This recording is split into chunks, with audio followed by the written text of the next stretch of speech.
start.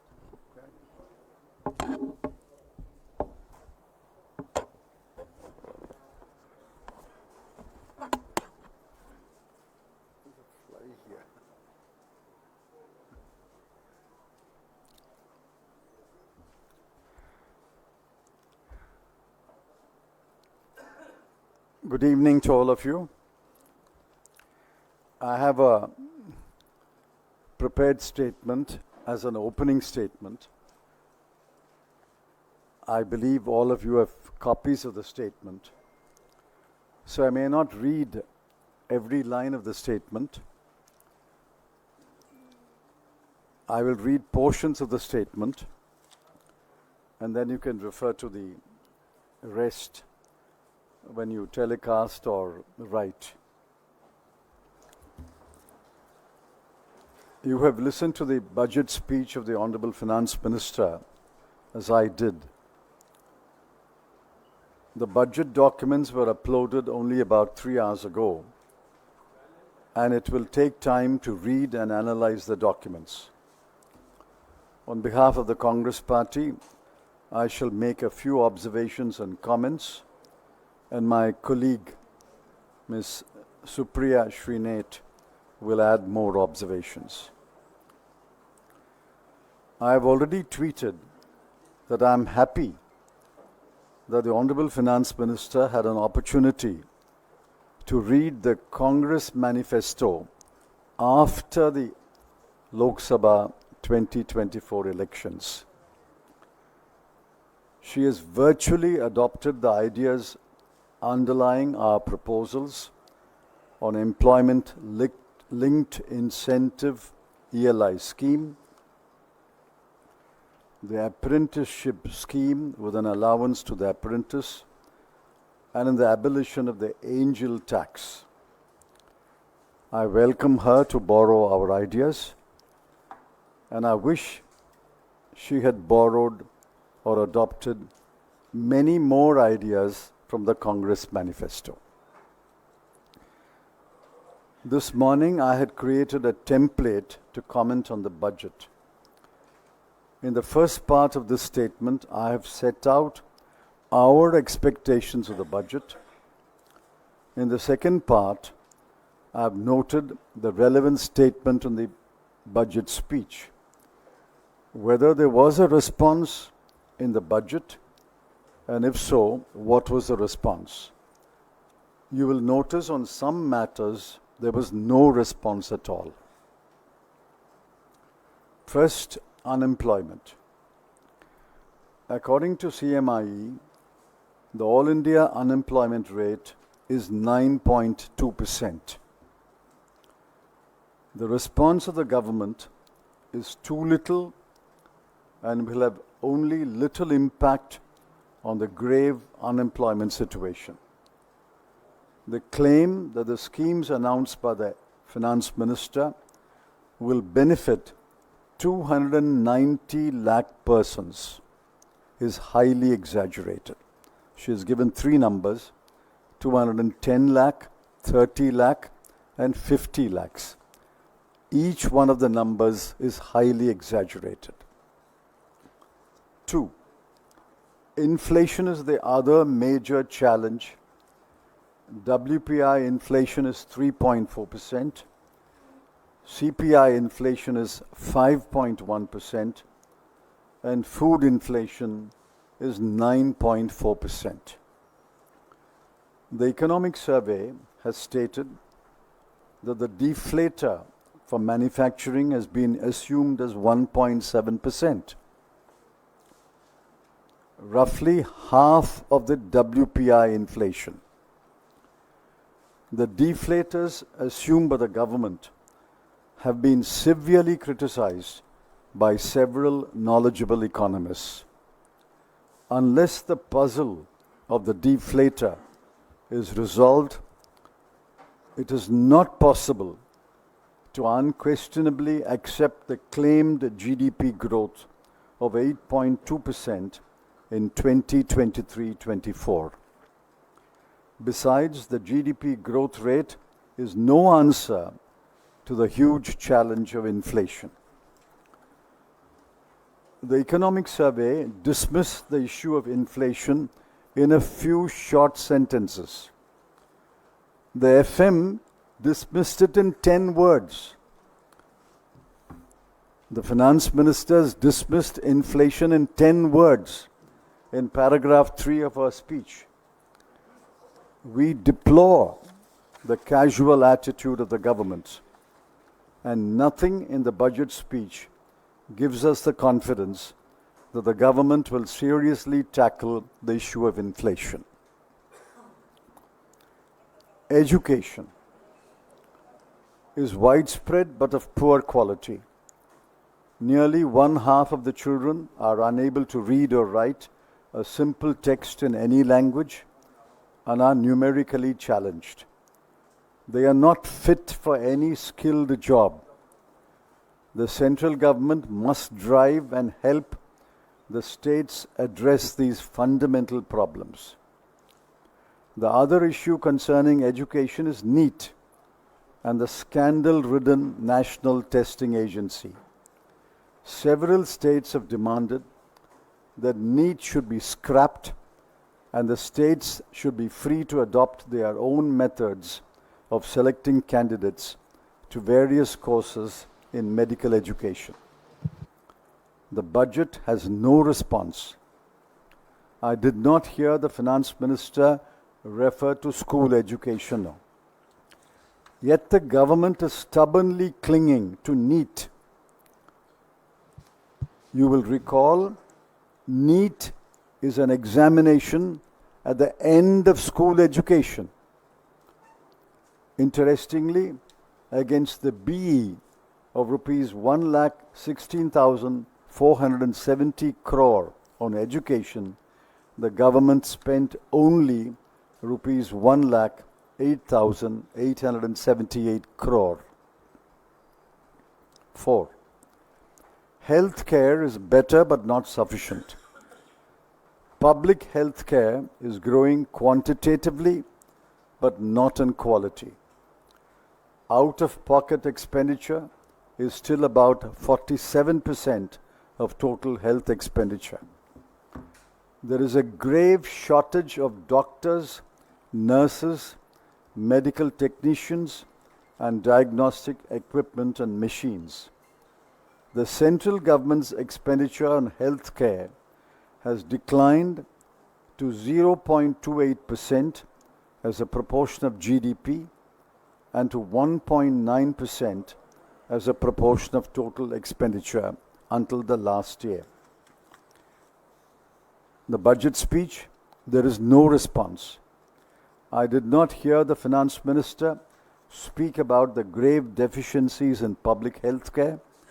Moreover, against a BE of rupees 88,956 crore, the government spent only rupees 79,221 crore.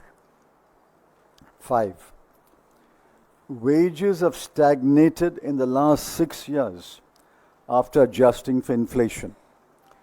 Between 2017-18 and 2022-23, the average monthly earnings of workers were: self-employed worker, rupees 12,800 per month; casual or daily labor, rupees 7,400 per month; and regular wage labor, rupees 19,750 per month.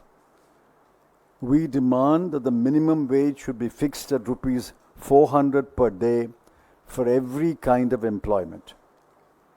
While some relief has been given to the tax-paying citizen in the 0 to 20% tax bracket, no relief, I repeat, no relief at all, has been given to the poorer sections of the people, especially those who are non-tax-paying wage laborers and casual daily laborers.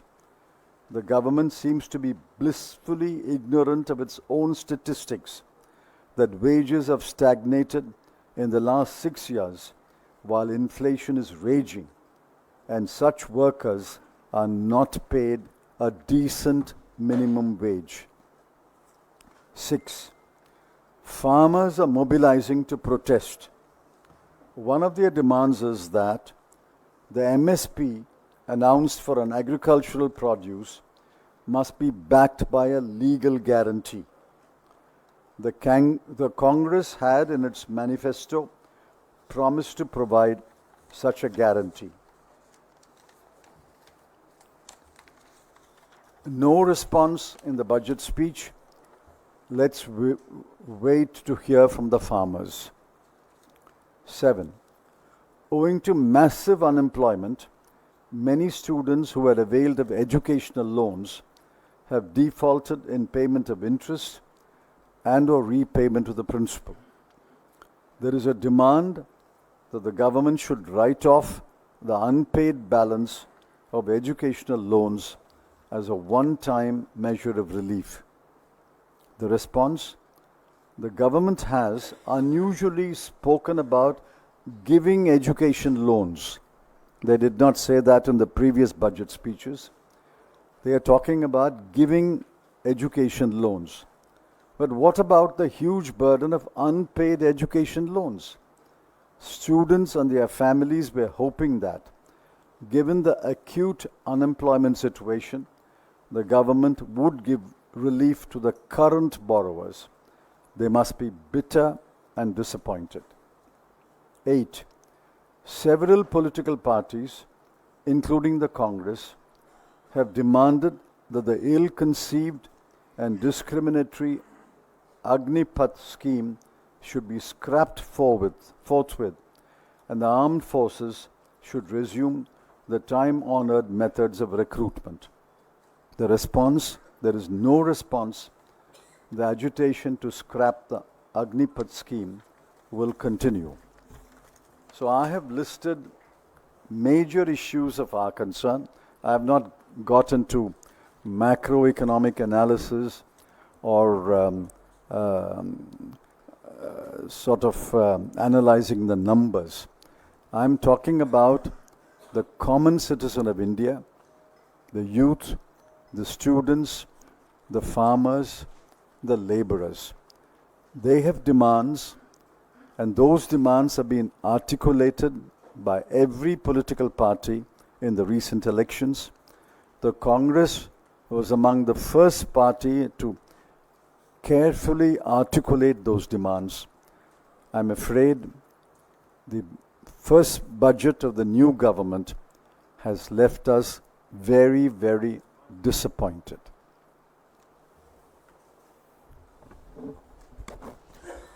आपका बहुत धन्यवाद श्री चिदम्बरम जी। जो उन्होंने अंग्रेजी में कहा है, मैं मोटे तौर पर उसका हिंदी अनुवाद आपके सामने प्रस्तुत करना चाहती हूं। आज बजट के जो डॉक्यूमेंट्स होते हैं वो थोड़ी देर पहले ही अपलोड हुए थे, तो उसको और डिटेल में देखकर हम आपको एक और डिटेल टिप्पणी देंगे। लेकिन फौरी तौर पर जो बड़ी बातें हैं उस बजट पर आपको कांग्रेस पार्टी की प्रतिक्रिया इस मंच से मिल रही है। ये देखकर खुशी है कि वित्त मंत्री निर्मला सीतारमण ने कांग्रेस के न्याय पत्र को, कांग्रेस के चुनावी घोषणा पत्र को बड़ी तल्लीनता से और बड़े गौर से पढ़ा, और उनका ये जो कुर्सी बचाओ बजट है ये एक तरह से कॉपी पेस्ट हमारे जो प्रपोजल्स थे उस घोषणा पत्र में ऐसा प्रतीत होता है।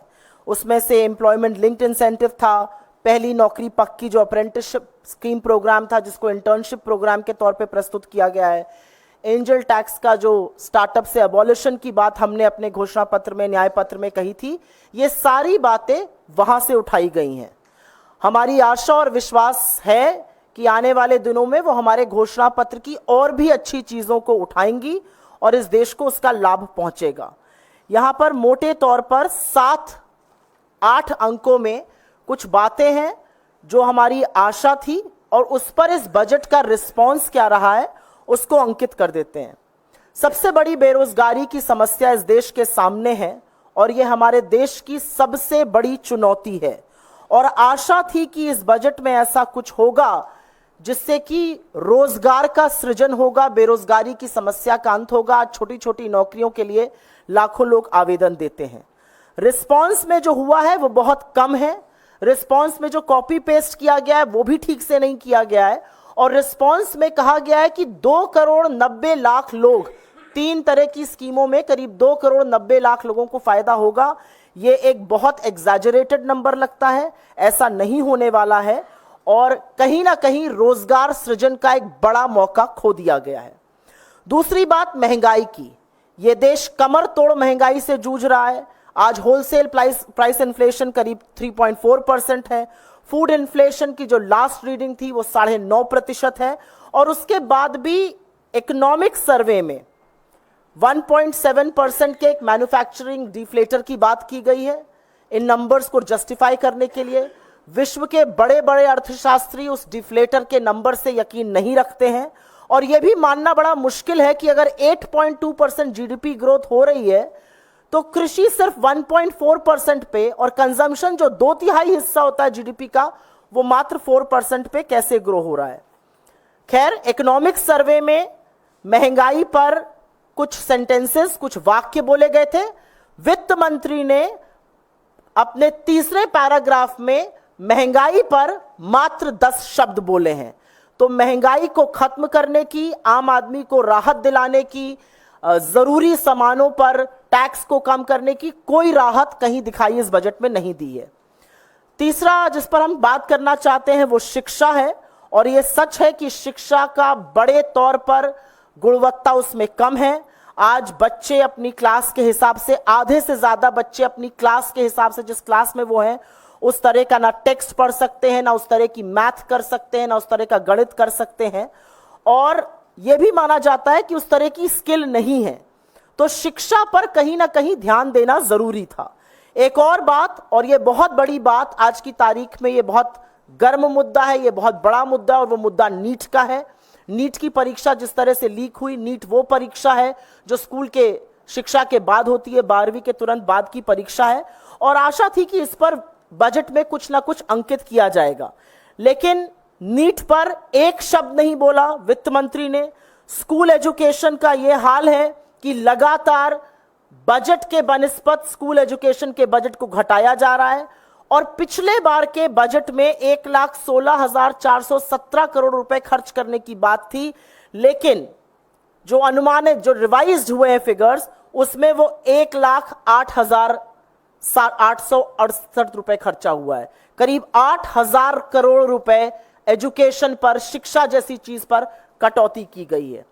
चौथा पॉइंट हेल्थ केयर, स्वास्थ्य का है, और यह सर्वविदित है, सबको पता है कि पब्लिक हेल्थ केयर का बुरा हाल है, सरकारी अस्पतालों का बुरा हाल है।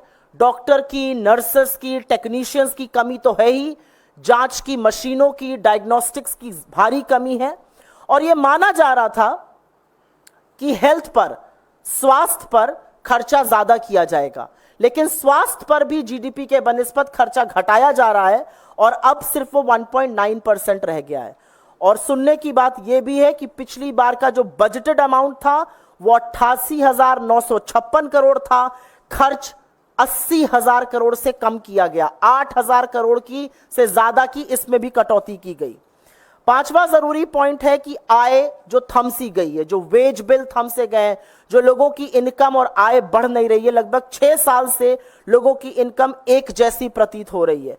वर्ष 2017 से 18, वित्तीय वर्ष 18 से 23 के बीच में जो स्वरोजगार पाते हैं वो 12,800 रुपए कमाते हैं प्रति माह।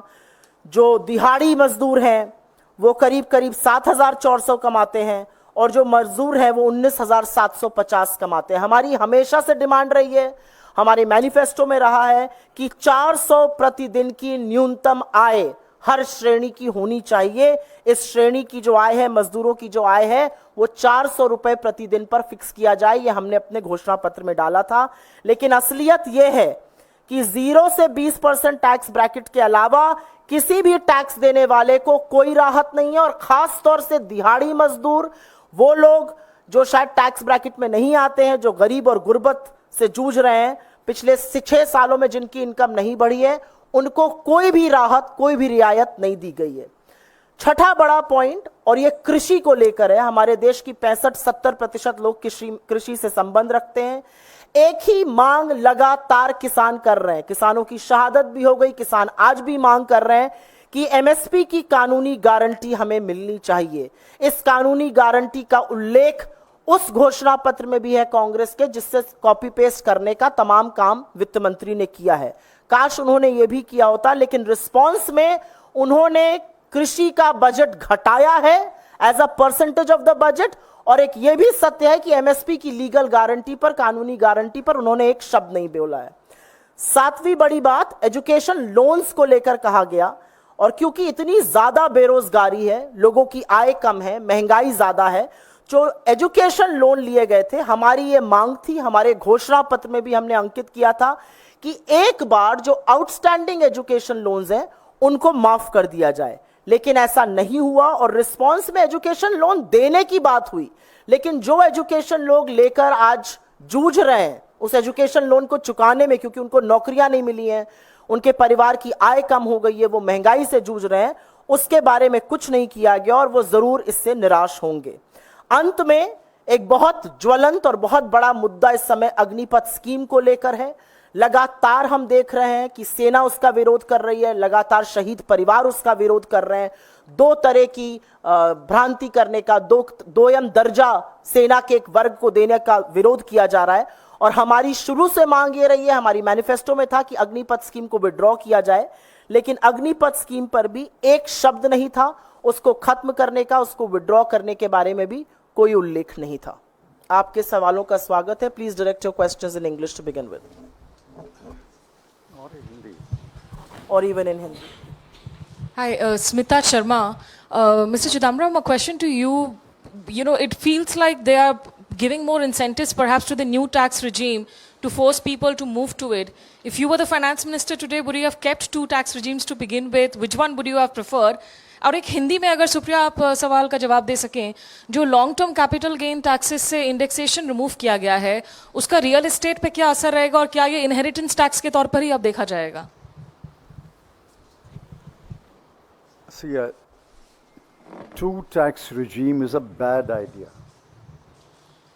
If you want to introduce a new tax regime, you should have announced it well in advance and say, from this financial year, everybody has to move to a new tax regime. A two tax regime is unacceptable and a bad idea. It will lead to tax arbitration, and people will be confused whether they should remain in the old regime or switch over to the new regime. I'm told it's even more complicated, that if you can switch once, you can switch back, but if you switch a second time, you can't switch back. I mean, I'm thoroughly confused. I don't think they've given great incentives to switch over to the new tax regime in this budget. They did it in the earlier budgets. This time they've only reduced the tax effect by enlarging the slabs. But that will benefit only people in the 0 to 20% tax bracket. I don't think it benefits anyone above the 20% tax bracket. The answer to your question is, I do not and I would not support a two tax regime. On the other question about long-term capital gains, there is, as I speak, there is total confusion. They have removed the second proviso to section 48, but the third proviso refers to the second proviso. So unless you go through the fine print of the finance bill and read it carefully and analyze it carefully, I can't come to any conclusion. But by and large, the commentators on television seem to think that as far as real estate is concerned, the indexation benefit has been removed, and any sale after 23rd of July 2024 will be without the benefit of indexation. Now, a large number of people who have bought houses and was the value is appreciated, will certainly suffer. But as I said, I would reserve my judgment on the effect of the tax changes.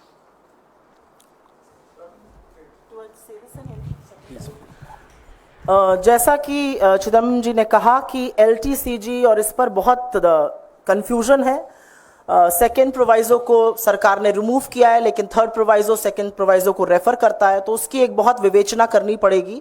लेकिन जो फौरी तौर पर समझ में आ रहा है वो ये है कि इंडेक्सेशन हटाया गया है, लोगों का ये मानना है। सोशल मीडिया और टीवी पर इस पर डिबेट चालू है। और अगर इंडेक्सेशन हटाया जाएगा तो अगर किसी का पुराना घर है और वो आज की तारीख में बेचे तो उस पर बहुत बड़ा टैक्स लायबिलिटी पड़ेगी, क्योंकि आप इंडेक्सेशन अलाउ नहीं कर रहे हैं। और ये मिडिल क्लास पर एक बहुत बड़ा प्रहार है। आपने 10 लाख में घर खरीदा, अगर आप 50 लाख में कल तक बेचते तो आपको इंडेक्स वैल्यू माइनस जो सेल पर बेच रहे थे उस पर टैक्स देना पड़ता। आज आपको जो सेल पर कर रहे हैं और जिस वैल्यू पर वो था उस टाइम पर, उस पर टैक्स देना पड़ेगा। इससे काले धन में भी मुझे लगता है और कैश में भी, जो कैश ट्रांजैक्शंस होते हैं घर खरीदने पर, उस पर भी प्रभाव पड़ेगा। पर हम इस पर अपनी टिप्पणी इसलिए सीमित रखना चाहते हैं क्योंकि उन दोनों प्रोवाइजो को पढ़कर एक डिटेल टिप्पणी आपको देंगे।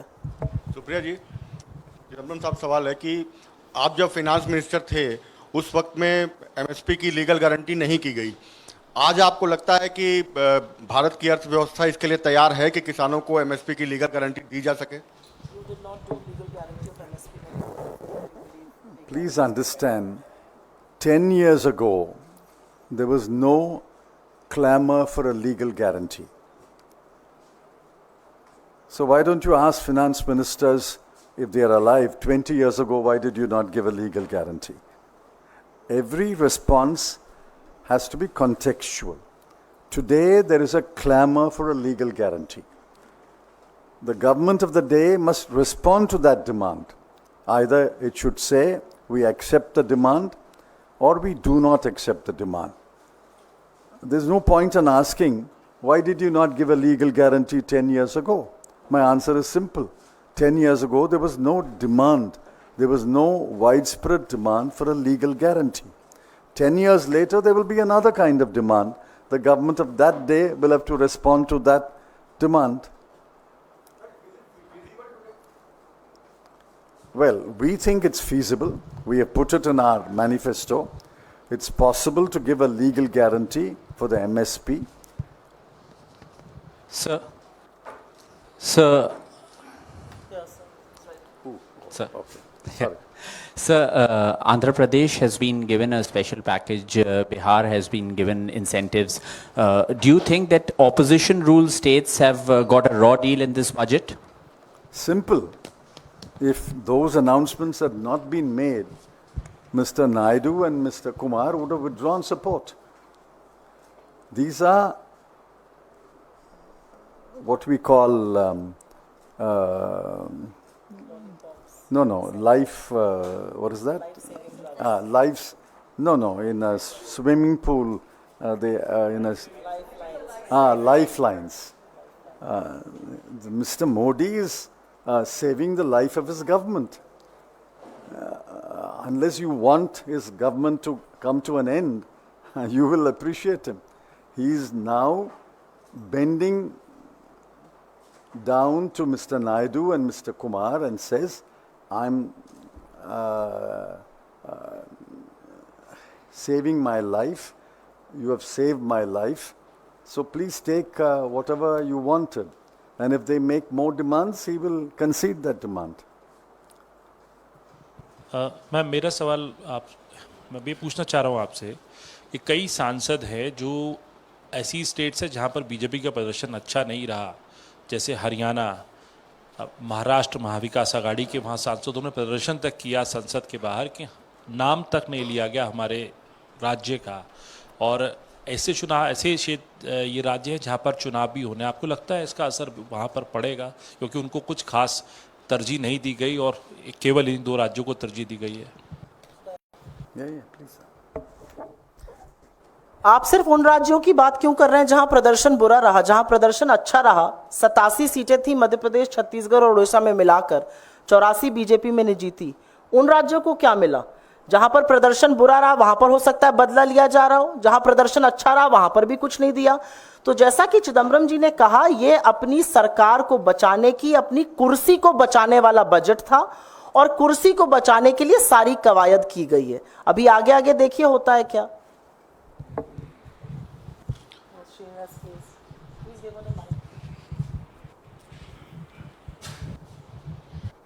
Sir, earlier the Congress party have made several demands regarding the railway safety, but in this budget there is no such kind of announcements or something which is being promised by the government that has not been fulfilled regarding the safety of railway, and no such kind of budget which can give some relief to the common man, because the manner in which the ticket fares have been increasing, so no such relief has been given. What's your response to that, sir? There are many demands relating to the railway. If there had been a separate railway budget and there was a railway minister presenting a budget, these matters would have come up prominently. The finance minister has devoted a few paragraphs to talk about new railway projects. But there is no mention about safety of railway. Railway safety is at its lowest point. There is practically a railway accident every month. And I think the last 2, 3, 4 months, there has been one accident every month. There's no mention of Kavach. There's no mention of the kind of expenditure that is being devoted to railway safety. There is no talk about the coaches and the bogies for the poorer classes being reduced. There's no talk about increasing railway fares. Poor people are being pushed to buy higher price tickets for so-called premium trains. I think there is a lot of issue about the railways. We have demanded a separate discussion on railways, but that was denied in the last occasion. Let us see if in this budget session the government will agree to a full-fledged discussion on railway, either in the demand for grants for railways or as a separate discussion. Thank you very much for being here with us in this post-budget press conference. Thanks very much. Oh, thanks.